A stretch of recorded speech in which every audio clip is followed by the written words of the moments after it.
যাদের মা নাই তারা জানে মা না থাকার কি জ্বালা, যাদের বাবা নাই তারা জানে বাবা না থাকার কি জ্বালা। এখন ঘরে ঝগড়া করেন, এখন ভাল লাগে না আব্বা আম্মারে, এখন আব্বা এই ভুল ধরে, আম্মা এইটা বলে, এখন অনেক অসহ্য লাগে।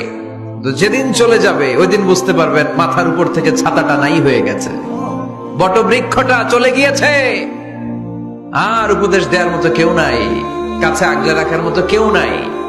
এজন্য আব্বা আম্মা থাকতে আমরা যেন আব্বা আম্মার কাছ থেকে দোয়া চাই। আব্বা আম্মার দোয়া কোনোদিন আল্লাহ তাআলা ফিরিয়ে দেয়। মায়ের মর্যাদা অনেক বেশি, বাবার চেয়ে 3 গুণ বেশি, কমসে কম। কয় গুণ বেশি? মা মা মা, তারপর বাবা। 3 বার মা। কয়বার মা? 1 বার বাবা। তার মানে মাকে ইসলাম দিয়েছে স্বর্ণ পদক, দিয়েছে রৌপ্য পদক, দিয়েছে ব্রোঞ্জ পদক, আর বাবাকে দিয়েছে সান্ত্বনা পুরস্কার।